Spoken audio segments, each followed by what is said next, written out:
So I saw this being talked about on Twitter. Was America fighting in World War II a mistake? By Lauren Chen. In here, let's talk about America first, because after all, America first is inevitable, or at least that's what the America first people So say. the title says America first. Is it inevitable? Skepticism of intervention grows. Isolationism, that's not American first. Being involved in the world's affairs and being able to work with other countries and stuff like that, that categorically is America first. Even if you're somebody who is like very right wing, you want America to be involved in trade agreements, you want America to have geopolitical power, but But in case she's literally like a far right fascist, so she wouldn't even agree with like a neocon. you didn't know, America First is this growing movement that's especially prominent among the dissident right that The is essentially nationalist far right. tired of politicians putting foreign interests and special interest groups before the average Okay, American. so special interest groups, when it comes to who owns our entire system, that is a real concern. But what Lauren Chen is talking about with special interest is probably like funding racial bias programs. And when we talk about us giving money abroad through foreign aid, it's usually like 1% of the budget. And we don't do it out of goodwill. We don't do it because it's the right thing to do. We do it because we get influence from the foreign aid that we give to places. It's all geopolitics. But people like her don't actually care about what's correct. They just want to get people mad at the system without actually looking at the flaws of the system.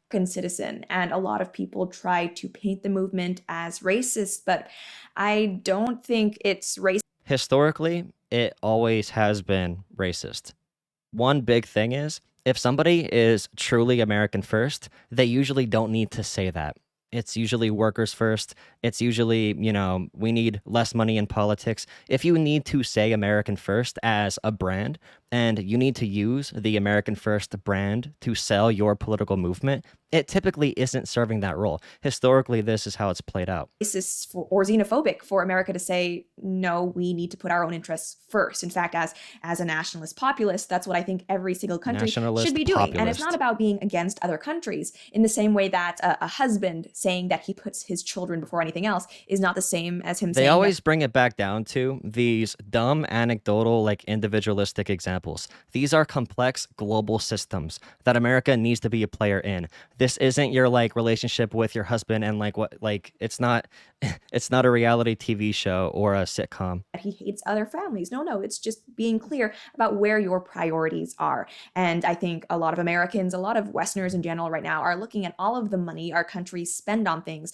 like foreign aid, on shoring up the borders in other countries. Meanwhile, our borders are porous, on building schools in foreign countries. Meanwhile, our own schools are crumbling. They're looking at all of these different initiatives and asking themselves, how does this benefit And me? we can see China doing this right now in Africa. They are making a lot of connections with African governments, and they aren't doing it out of goodwill. They want to control these regions. They want to use these regions for economic purposes. They want goodwill from the people in these regions. They want to culturally control these places. Why am I being forced to pay for this? Meanwhile, things at home aren't so. And individual people aren't really being forced to pay for this.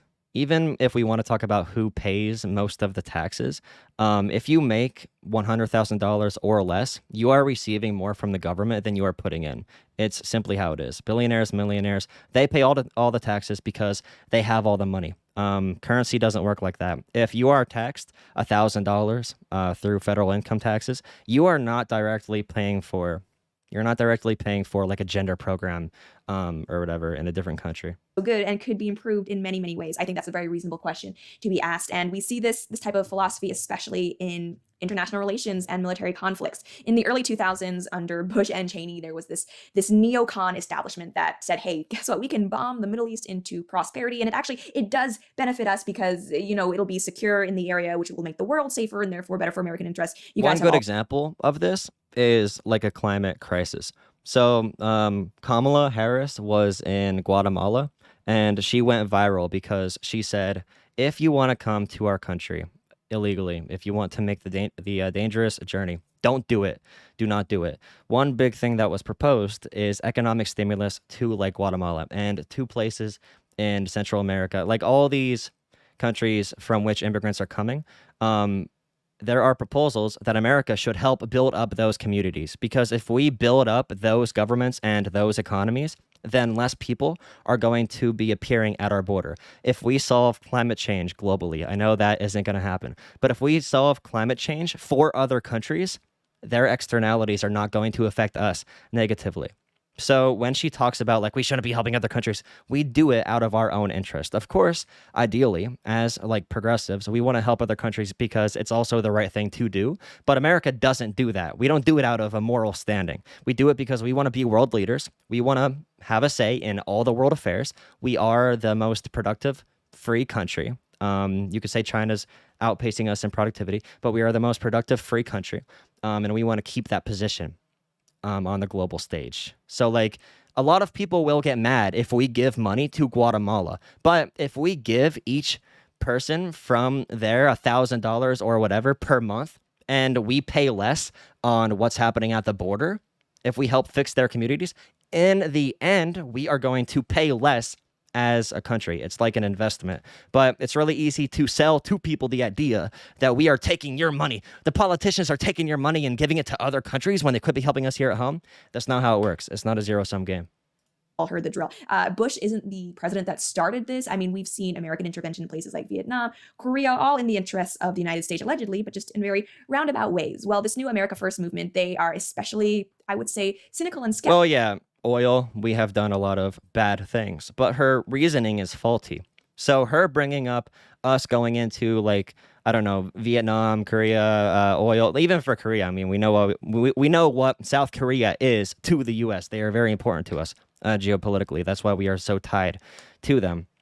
But when she brings up these examples, she doesn't understand what she's complaining about. She just wants people to get pissed off at the wrong issues. About the idea that America needs to be world police. And you know what? Even as someone who is not just a nationalist populist, but also anti-interventionist, I completely support that idea. Not only is it not beneficial for the American people to be spending money, putting troops all over the world, but I mean, it's also not moral, in my opinion, for Americans or really other people to... And she's against green energy. If we made a big push to solar panels and to windmills and everything, wind power, any form of energy that isn't in the ground and doesn't burn out. If we put more money into that, we would actually be safer in the long haul. Because even with the what's it called, the pipeline, the Keystone, what's the Keystone, whatever pipeline got canceled from Canada, all of our oil has to be done in relation with another country. You can say we're energy independent. That isn't true. That's not how that works.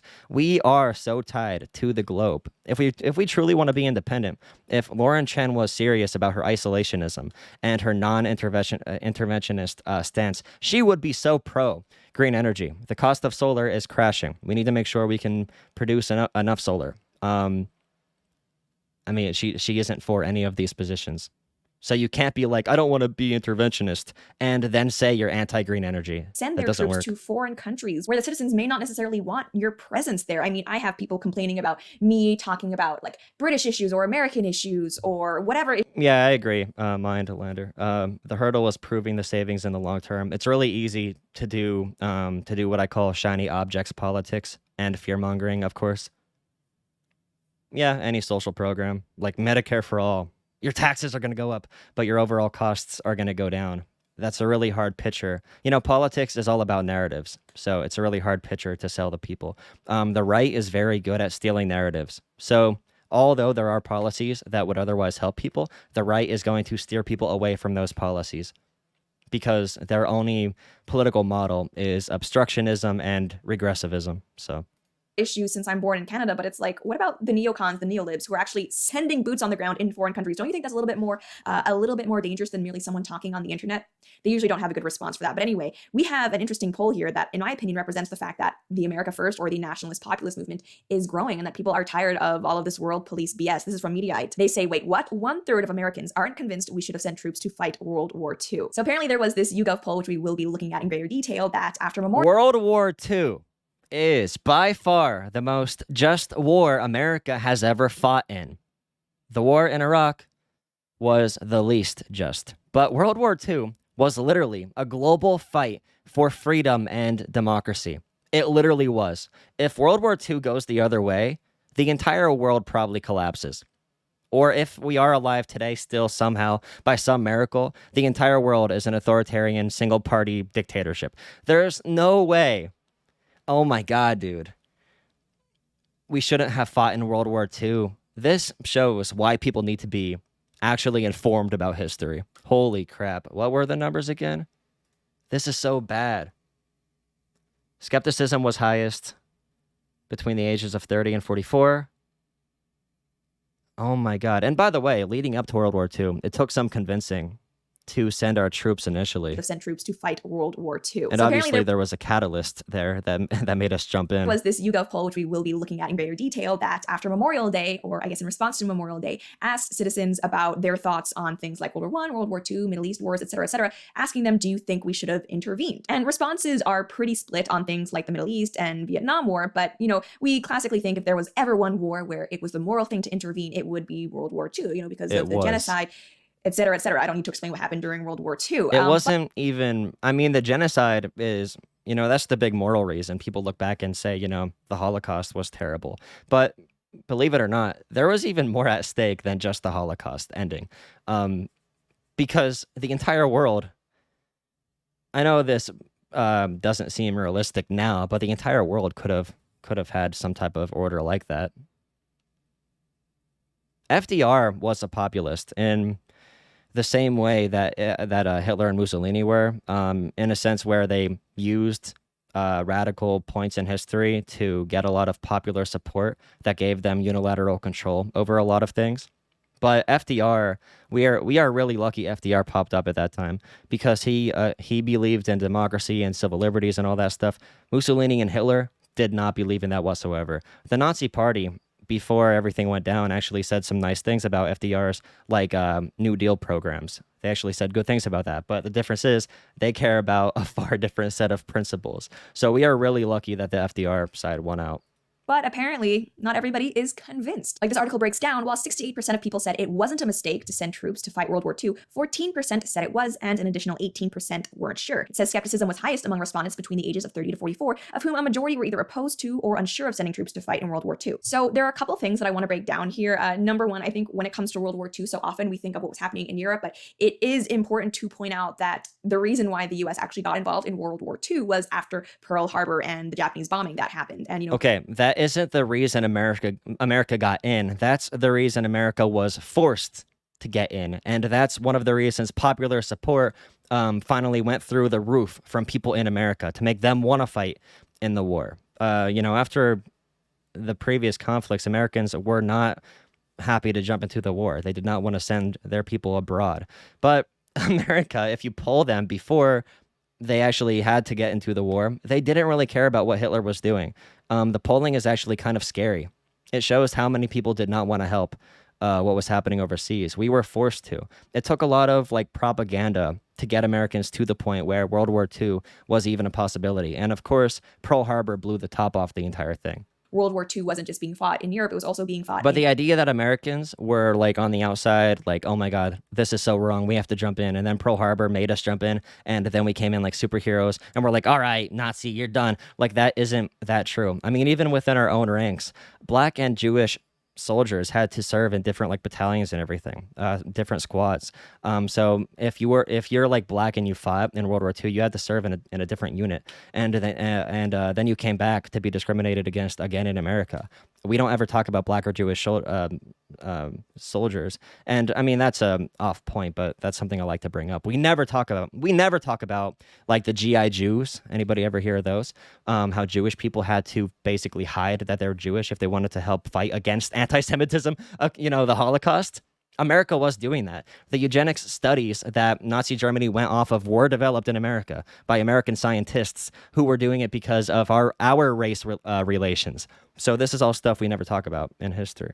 Asia Pacific. So you had a lot of Navy people and Marines who were actually fighting the Japanese, not the Nazis. This is really interesting though, because I think some people might look at these numbers and say, well, those people just wanted Jewish people to die or Russians to die. No. Well, yeah. Isn't that where the entire thing came from, where fascism, Mussolini initially with the Italian market class, those are the people who allowed him ultimately to achieve the levels of power that he had. So you're not wrong about it. All the companies Well, I that don't would think that's work accurate. with I think them. there are a growing number of people who maybe look at all wars, including World War II, and ask, was it worth the risk to American lives and all the American people who did die? Was it even our responsibility to intervene? Was it even our right to intervene? And again, I think World War II is more complicated than many people maybe realize because the US was attacked directly by Japan. But I want to look at this age breakdown. So as that article mentioned, and we're looking at the YouGov poll directly here, the people who are most likely to say that yes, it was a mistake to send troops into World War II were those between the ages of 30 to 44. However, that doesn't necessarily mean that younger people aged 18 to 29 were in support of it. If you actually look at the numbers, 60% did say that no, it wasn't a mistake. 15% said that yes, but a whopping 26% said they weren't sure. So I don't think the younger generation is necessarily more supportive of the troop intervention in World War II. It's just that maybe they're a little bit more skeptical of it, or very possibly they don't know the history of World War II, which looking at the current education system, I think may well be the case. And looking at this poll, it also breaks respondents down into funny things joke. like income level, region, as well as race. You are very Black people and smart. Hispanic people are a lot more likely to say that it was a mistake for people to be sent into World War II, which I think is very interesting. And there's also a big regional divide. People in the West are way. This is such a bad way to collect data. Holy crap, dude. Imagine because if you talk about World War II, after we have this entire anti-Afghanistan and Iraq thing, people are naturally going to say it wasn't a good idea to be involved in that war, especially when they aren't educated on what the actual circumstances were.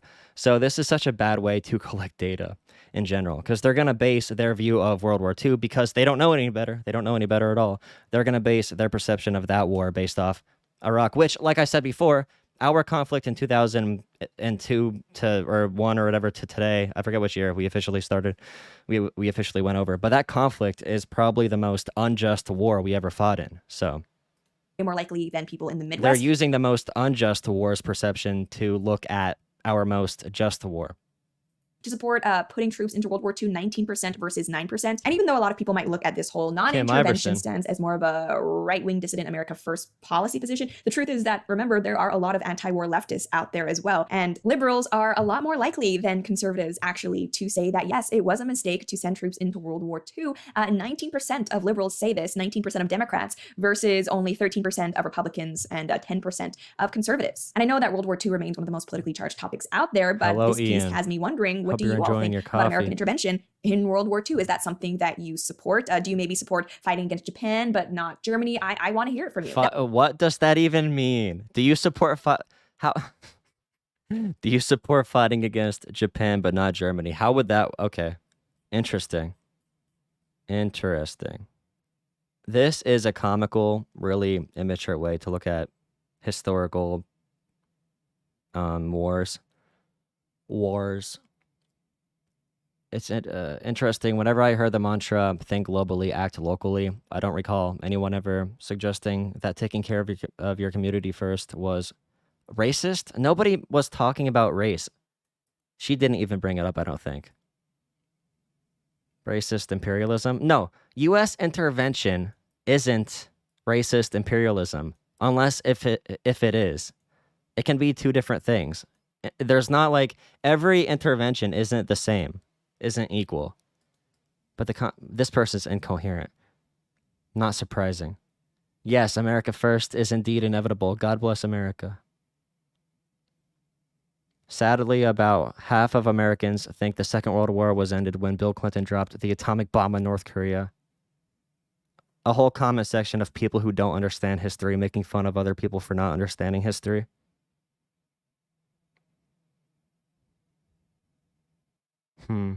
Interesting. Very cool. Churchill, Hitler, and the unnecessary war. What is this about? It was in our interest to have intervened sooner, but we took a non-interventionist approach. This is actually a good comment, right? Gave the Axis time to build strength, got bombed for our cowardice, and had to fight anyway. So by not intervening early, we allowed the Holocaust, sacrificed troops in droves, and carpet bombed and nuked major cities. This is actually a really good comment, great comment. We didn't act. We saw a problem developing, and then once the problem got too big for us to ignore, then we jumped in and we made more people die globally and within our own ranks. And by our own, I mean America, of course. Great comment right here. Whoever this is knows what they're talking about. If we would have just jumped in and did the right thing and the smart thing right away, World War II would have resulted in less bloodshed. But of course, you can't justify every intervention with the US, which is why I hate her bringing up World War II today. Like I said, people are going to judge that war based off of Iraq, which those two wars are not even somewhat the same with the justification of it.